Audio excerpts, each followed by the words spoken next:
Oke, Assalamualaikum warahmatullahi wabarakatuh. Waalaikumsalam warahmatullahi Selamat wabarakatuh. pagi Sobi semua, balik lagi bersama saya Didin. Kali ini masih sama di Podo TI, yaitu podcast ngobrolin teknik industri Universitas Islam Indonesia.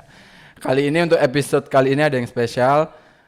Saya kedatangan tamu dari salah satu dosen teknik industri, yaitu Bapak Dr. Taufik Imawan. Selamat pagi Pak. Pagi, assalamualaikum. Waalaikumsalam. Gimana kabarnya? Sehat Pak? Alhamdulillah, sip, selalu sehat. Alhamdulillah. Selalu bersyukur.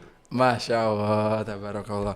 Ya, teman-teman atau Sobi Podcast TI, kali ini kita akan membahas mengenai salah satu topik yang ada di teknik industri, yaitu yang dinamakan, kalau pernah dengar atau belum pernah dengar, yaitu namanya adalah maklun. Nah, ini Pak Taufik adalah salah satu expert di bidang di teknik industri, salah satunya di manajemen industri. Nah, kita akan bahas detail mengenai apa yang dimaksud dengan maklun. Ya, langsung saja, gimana Pak Taufik? Oke. Bisa dijelaskan secara singkat apa itu maklun dan jenis-jenisnya? Baik, ini Mas Didi. Sebenarnya istilah ini kan ada maklun, ada outsourcing dan lain-lain ya. Ya, Tapi ya. kita refer ke awal mula dari maklun. Oh, Maklun itu boleh, kan boleh, Pak. aslinya bahasa Belanda ya. Maklun, O-nya 2, maklun itu ya. Itu arti basicnya itu biaya produksi, tapi setelah itu berkembang. Di mana suatu maklun disebut sebagai pekerjaan yang dilakukan oleh pihak lain yang speknya itu nanti disepakati dan itu ada biayanya secara profesional yang hasilnya nanti akan diberikan kepada pemberi maklun itu sendiri. Itu simpelnya oke, seperti oke. itu. Berarti dia secara tidak langsung memindahkan proses produksinya ke perusahaan lain, seperti itu. Maksudnya dia ada proses produksi lain di perusahaan lain. Ya, itu kan awalnya dari manufaktur, tapi setelah itu kan berkembang luas ya. Tapi intinya adalah satu pekerjaan itu mulai dipindahkan kepada pihak lain untuk dikerjakan. Nah, ada banyak hal yang kenapa sih kok harus dipindahkan. Nah, itu kan ada pemicunya itu ya. Nah, Itu kira-kira kenapa Pak? nah Biasanya ini perusahaan kenapa memilih maklun? maklun itu dilakukan oleh siapa? Tanyakan itu. Itu ternyata itu dilakukan oleh baik perusahaan kecil, menengah, besar. Oh, bisa dari skala UMKM berarti, bisa juga. UMKM bisa, menengah bisa, besar pun juga akan melakukan hal yang sama ya, melakukan maklun ya. Sekarang pertanyaan gini, kenapa perusahaan harus melakukan maklun itu ya? Ya. Karena beberapa pemicunya itu adalah yang pertama itu kapasitas produksi, Ya, kapasitas dari produksi. kapabilitas mereka dan expertise di situ. Jadi misalkan ya, perusahaan besar itu kenapa dia maklunkan? Karena semakin besar perusahaan maka perusahaan harus memegang core kompetennya. Iya, iya. Kompetensi intinya apa sih? Jangan sampai dia melakukan hal yang menurut perusahaan itu enggak ada value yang berarti di situ. Toh banyak orang bisa melakukan, kenapa harus dikerjain sendiri? Makanya dia kasihkan ke pihak lain untuk dikerjakan. Menengah pun juga gitu. Jadi ketika dia mau launching suatu produk, ternyata dia tidak begitu menguasai untuk proses produksinya, maka dia kasihkan ke pihak lain. Dia hanya fokus di core kompetensi. Termasuk juga UMKM itu sekarang, apalagi UMKM ya, di mana dia itu serba terbatas sumber daya. Tenaga kerja terbatas, mesin terbatas, modal terbatas, keilmuan juga terbatas. Mereka lebih baik melakukan maklun. Jadi kalau dalam satu bisnis itu kan ada core kompeten yang harus dia kuasai di situ. Yeah. Yang pertama memang dia harus menguasai pasarnya. Dari pasar yang ada, dalam melakukan segmentasi secara mendalam di situ, dia akan memahami karakter dari konsumen dia itu seperti apa.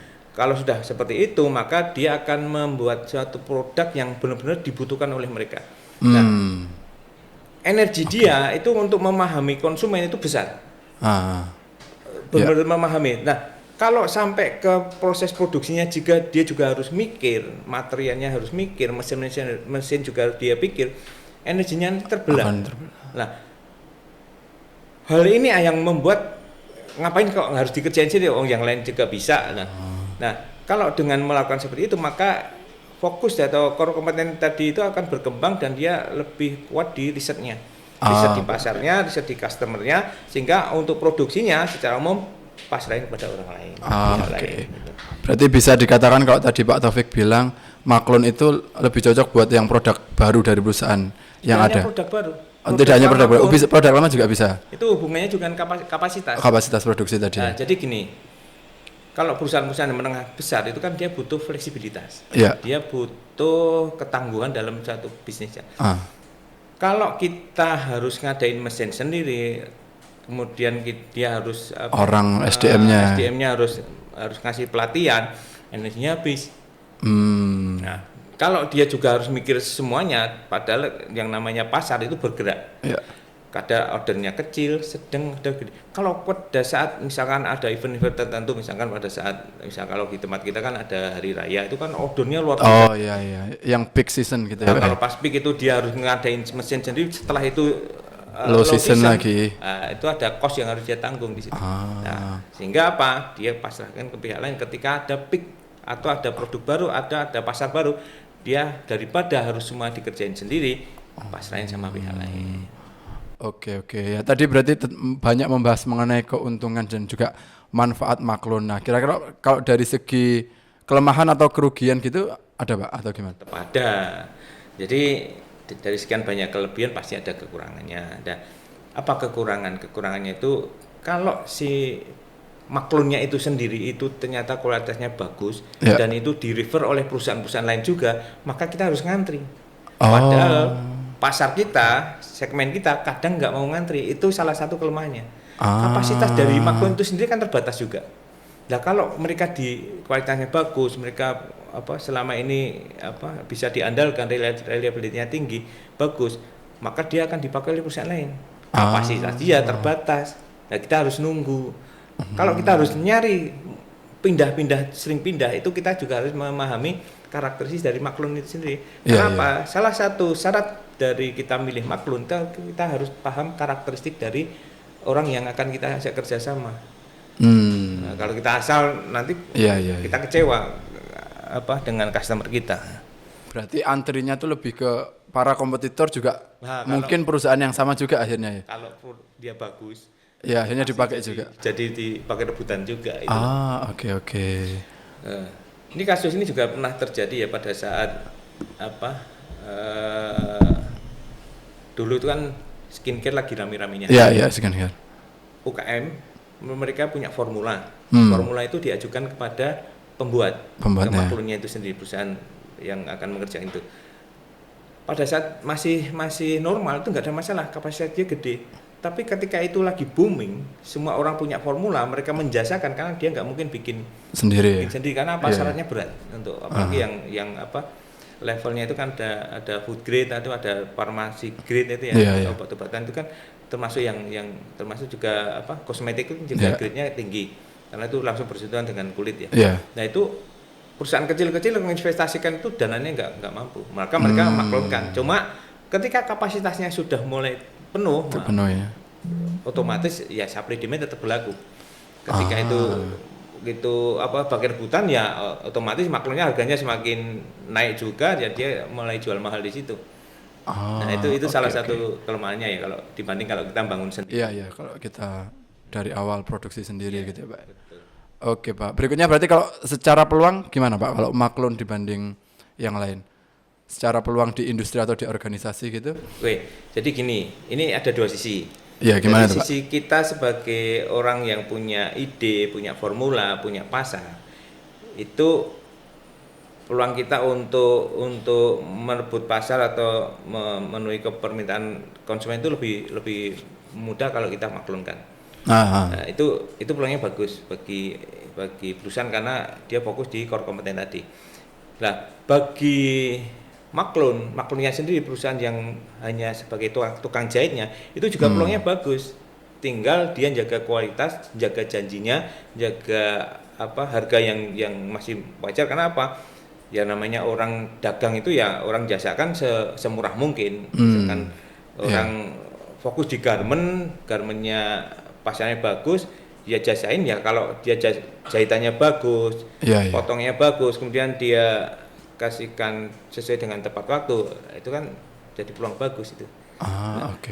Intinya adalah kalau kita menekuni sesuatu tekuni dengan benar, tekuni dengan baik, itu sebagai core kompetensi kita, mau penjahit lah, mau tukang ukiran atau tukang apapun di situ atau keahlian apapun, tekuni dengan bagus, maka otomatis nanti orang akan minta jasa di situ. Oke. Ada dua sisi yang harus bisa kita lihat di situ. Ya gitu ya Sobi, menarik banget untuk topik Maklun kali ini. Nah ini Pak Taufik juga selain dosen juga beliau sebagai entrepreneur dan juga praktisi ya Pak ya. Ada pengalaman langsung Pak kalau yang berhubungan dengan Maklun? Ya, dari beberapa yang kita lakukan dulu pada saat kita ekspor furnitur itu kita kerjain sendiri semuanya. Tapi begitu ordernya sudah mulai besar, kita dapat beberapa puluh kontainer, ya kita nggak mampu, maka kita harus melepaskan atau dalam arti memberi order ke perusahaan-perusahaan lain. Cuma yang perlu kita lakukan itu kita tahu karakter mereka, kita uji coba kecil, setelah itu baru kita kasih gede. Itu di furnitur kita fokus di finishingnya sama packaging. Kemudian kita juga dulu pernah sih pada saat kita mau masuk ke bisnis kerudung. Kerudung ya. Kerudung pada saat itu kan kita nggak punya penjahit, nggak punya mesin lah. Tapi kita punya ide, punya bahan, kita punya desainnya, kita tahu bahan yang diinginkan oleh customer. Makanya kita sampai ke pada itu saya tinggal di Solo, saya sampai nyari ke Kudus, ke beberapa kota lain, mencari yang benar-benar kualitasnya bagus, jahitannya bagus, potongnya bagus, jadi motongnya aja langsung banyak dan itu halus banget. Sehingga hasilnya jadi kita nggak mikir bahwa kalau kita jahit dan lain-lain itu pusingnya minta ampun. Tapi dengan hasil yang bagus, memang dari sisi harganya lebih tinggi. Di ongkosnya kalau jahit sendiri kan murah. Itu memang karena kualitasnya juga bagus. Hingga kita fokusnya adalah bagaimana desainnya, bagaimana polanya, bagaimana packagingnya. Sehingga kita tahu konsumennya siapa di situ. Dan itu masih banyak hal yang kita lakukan, kalau semuanya sendiri dilakukan itu sangat berat. Itu pun kita masih kecil ya, apalagi kalau perusahaan gede, begitu fluktuasi permintaannya itu tinggi, naik turunnya tinggi, kalau nggak dilakukan dengan Maklun, kewalahan itu. Ya, menarik sekali topik tentang Maklun ini. Dari Pak Taufik ada yang terakhir yang ingin disampaikan barangkali terkait topik Maklun atau pesan untuk industri atau organisasi kalau ingin memindahkan produksinya ke Maklun atau ke perusahaan lain, ada yang mau disampaikan? Baik. Sebenarnya ada beberapa tipe dari Maklun ya, ada kontrak manufacturing, kemudian ada toll manufacturing, kemudian ada private label manufacturing. Nah itu yang sesuai dengan perusahaan-perusahaan Bapak Ibu atau saudara-saudara, itu sesuaikan yang pasti situ. Kalau kontrak manufacturing berarti kita membuat kontrak dan semua itu dilakukan oleh mereka. Seperti pada saat skincare atau misalkan ada formula obat-obatan, itu bahan biasanya sudah diramu oleh mereka. Kita tinggal tahu formulanya aja. Tapi kalau toll manufacturing, material dari kita.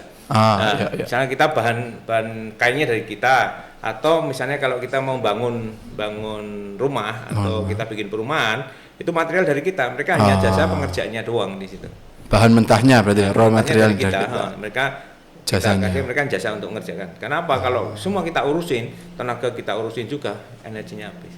Yang terakhir itu private label ya. Jadi ada perusahaan-perusahaan yang gede yang dia punya merek sendiri, dia tinggal ngomong, saya tolong bikinkan dengan merek ini.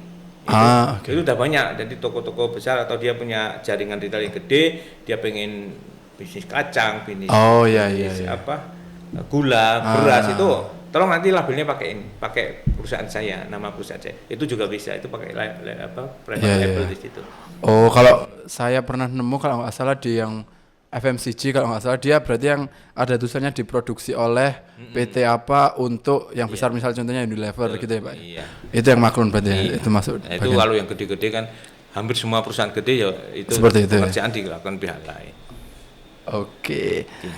Ya Sobi, demikian untuk episode kali ini mengenai topik Maklun dengan Bapak Dr. Taufik Imawan. Terima kasih banyak atas kesempatannya Pak. Terima kasih atas sharing ilmunya. Semoga bermanfaat. Amin. Dari saya kurang lebihnya mohon maaf. Terima kasih. Wassalamualaikum warahmatullahi wabarakatuh. Waalaikumsalam warahmatullahi wabarakatuh.